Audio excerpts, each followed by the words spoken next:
talking about how all Pixar movies are about the apocalypse and how everyone dies.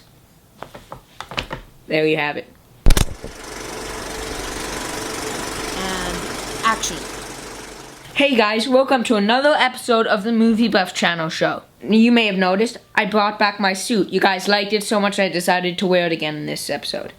I'm going to give you a quick production update. First, I'm filming my next movie on Sunday, and it'll hopefully be out by the end of next week. Anyway, as promised, today I'm working on the Pixar Theory. So there's this theory that all the Pixar people exist in the same universe. And I know what you're thinking. Connor, you just did a theory on Quentin Tarantino. Well, shut up! Anyway, let's get on to the show. Brave, the first one periodically. In Brave, Merida is introduced to magic, which actually turns her mother into Bear. When Merida goes to the witch's workshop, we see even inanimate objects moving and talking, like brooms. Also, the witch disappears every time she goes through a door, which leads us to believe maybe she didn't exist, but I'll get back to that. Centuries later, the animals that were experimented on in Brave have turned into much smaller and intelligent animals. Now, in the universe, there are two main evolutions, the evolution of animals and the evolution of AI, artificial intelligence. Let's start with Ratatouille. Ratatouille, we see animals interact in small, controlled experiments. But in Ratatouille, the evil chef disappears. And with all the knowledge of talking animals, what happens? Is it possible that in Up, the main antagonist heard rumors from the chef that animals are starting to develop? And hearing this, wanted to build on it, giving his dogs collars which help them speak. In the end of Up, dogs are set free. And the border between dogs and humans becoming equals is becoming much closer. Remember the reason all the balloons came on his house and Up?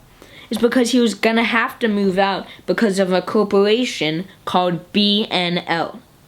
And what company is responsible for wiping out the humans on Earth and bringing them up into space in WALL-E? BNL, by and large. It's a small uprising in Up. I didn't even do that on purpose. I'm funny. And in Finding Nemo, we have an entire population of working fish that have created a society in schools. And guess what major corporation they talk about in the news in Finding Nemo? Not McDonald's, BNL. Think back to Dory. The reason she's so dumb is because she's not able to evolve as fast as the other creatures. It's not that she was always dumb, they simply couldn't evolve as fast as the other animals. And that's about all we know about the animal sides of things. But now let's get into AI.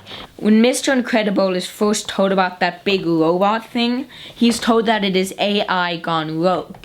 This is showing the advancement in AI that it actually is developing a brain. AI is starting not to like humans. There's even a scene in The Incredibles where someone's taped up by an airplane engine. Now we know why the animals don't like humans. That's because they polluted the earth. But why don't the AI like humans?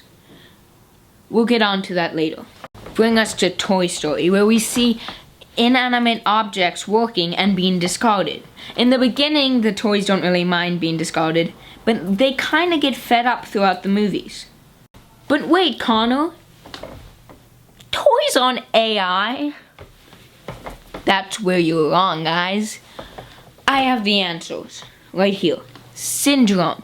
This is hard to remember, so I'm just gonna look at my computer while saying this, if you're cool with that. Okay. Syndrome points out the answer. He tells Mr. Incredible that his lasers are powered by zero-point energy. This is an electromagnetic energy that exists in a vacuum. It's the unseen energy we find in wavelengths, and it's a reasonable explanation for how toys and objects in the Pixar world draw power. I said that all real fast. I feel really smart. Okay, and now this is like 40 years after The Incredibles, giving AI plenty of time to develop. And they kind of don't like humans. Think. Lotso hates humans. AI was smart. They didn't just kill off humans. They got rid of them using a faceless corporation, BNL. Ever since The Incredibles killed the big death machine in The Incredibles, they started BNL, and that's just to get rid of humans. It's clear that within the Toy Story movies, that toys really need humans. So that's why they don't kill them. They make a company that lets the humans suit their everyday needs. We know that the machines win the battles because after humans leave, who's left on Earth? Cars. Machines have made Earth so unfit to humans that they need to go out on some type of ship, which is the ship in WALL-E, because it's just so deserted and there's no humans. On the ship, all the humans' needs are met by machines, and the machines' needs are met by humans because they get all the attention they want. So the cars have the world all to themselves, where they can develop. In WALL-E, we learn that B&L intended to bring humans back, but failed. But in Cars, we learn that there's an energy crisis. And the solution to the energy crisis, all in all, which by the way means the same thing as by and large.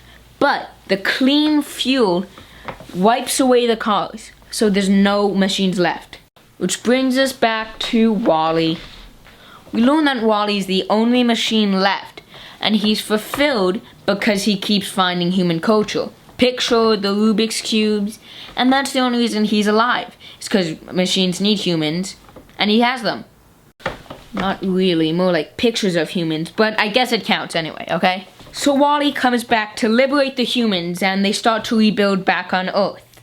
And there's one plant left, and that plant kinda looks like the tree from A Bug's Life. I told you that I'd get back to Bug's Life. And the reason you don't see a lot of humans in A Bug's Life is because there's not a lot left. Humans are just starting to repopulate. This leads us to our next point. Monsters. Monsters actually takes place 800 years after WALL-E. The monsters either formed from the mutation and the overall toxic levels of Earth, and animals turning into the monsters, or a much weirder one, inbreeding. Dogs and cats and humans, all, since they're the only ones left, making babies. In Monsters, surprise, surprise, there's another energy crisis. And they go through these doors to have humans scream, because remember, everything relies on humans, and they step into an alternate dimension.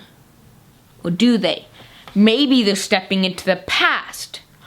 That would explain why they never want to touch humans so they don't create a ripple effect and change the future.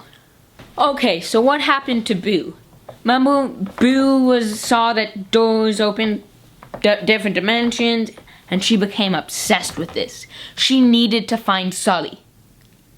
Which leads us to... She remembers that doors are the passageway into the different dimensions. Yes, she is the witch from Brave. She figured out time travel. She opened the doors, went back in time. We even see a picture of Sully, and we even see the pizza truck. You see, Boo had to have been had Sully. Because if Boo hadn't learned from Sully about time travel, she would have never gone back in time, started the magic, and none of the movies in the universe would have existed if Boo hadn't gone back in time. Which is just crazy to think of. Remember when she keeps opening the doors in Brave and disappearing? Because those are the same type of doors that transported you in Monsters, Inc. And wait, why does the witch turn that guy into a bear? Maybe because she knew that Sully was a bear thing and wanted to find Sully. She's like, oh, he's a bear, maybe he turns into Sully. I don't know. Thank you guys for all the support you've given me. I've been looking through the comments and there's nothing but nice things to say, and I really do appreciate that. Remember, tell all your friends if you think they'd be into this. Oh, and also, leave in the comments what you think my outro phrase should be, like, psst, psst, I'm out of here, like, see y'all later, or something like that, like some badass, but leave something in the comments. For now, I'm just gonna go, bye.